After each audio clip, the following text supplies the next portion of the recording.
Hi hello నమస్తే welcome back to my channel ARUV world. చాలా days అవుతుందండి long video post చేయక. రీసెంట్గా మేము యాదగిరి టెంపుల్ వెళ్ళాము నా బర్త్డే సందర్భంగా. చాలా బాగుందండి. ఫస్ట్ టైం విజిట్ చేస్తున్న యాదగిరి టెంపుల్. చాలా బాగుంది, చాలా బాగా నిర్మించారు.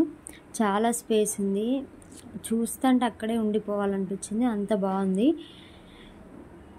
మాకు వెళ్ళగానే బాగా దర్శనం జరిగింది, తొందరగా దర్శనం అయిపోయిందండి. ఈ యాదగిరి టెంపుల్ గురించి నేను తెలుసుకున్న ఒక చిన్న స్టోరీ, ఈ టెంపుల్ యొక్క హిస్టరీ కూడా అనుకోవచ్చు. నాకు తెలిసిన ఒక చిన్న స్టోరీ. ఋష్యశృంగ మహర్షి యొక్క శాంతాల పుత్రుడు అయిన యాద మహర్షి. ఇతను చిన్నతనం నుండే హరిభక్తుడంట. ఈయన ఆంజనేయ స్వామి సలహా మేరకు యాదగిరిగా పిలువబడుతున్న ప్రదేశంలో చాలా కాలం తపస్సు చేశాడంట.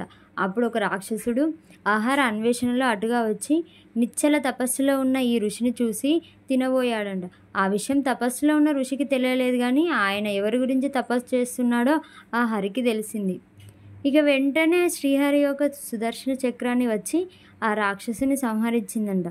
అది చూసిన ఋషి ఆ సుదర్శన చక్రాన్ని పలు విధాలుగా ప్రార్థించి భక్తులకు ఏ విధమైన బాధలు కలగకుండా దుష్ట సంహారం చేస్తూ ఇక్కడే ఉండిపోమ్మని కోరగా, ఆ సుదర్శనం ఆనతి కాలంలోనే అక్కడ వెలువబోచున్నదని, లక్ష్మీ నరసింహస్వామి ఆలయ శిఖరాన షట్కోణ ఆకారాన వెలిసి స్వామి దర్శనానికి వచ్చిన భక్తులను సదా కాపాడుతూ ఉంటుందని వరమిచ్చిందంట.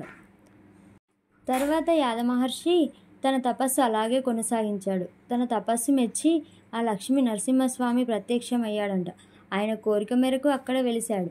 అప్పటి నుంచి ఈ యాదగిరి టెంపుల్లో లక్ష్మీ నరసింహస్వామి కొలువుదీరి ఉన్నాడంట.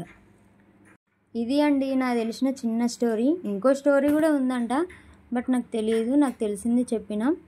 కానీ టెంపుల్ చాలా బాగుందండి, చాలా బాగా అనిపించింది. సమ్మర్ కదండి, మా యువి ఎంత అల్లరి చేస్తాడో, ఎంత చికాకు పెట్టుకుంటాడో అనుకున్నాను, కానీ చాలా బాగా సపోర్ట్ చేశాడండి. Thank you for watching. Keep supporting always.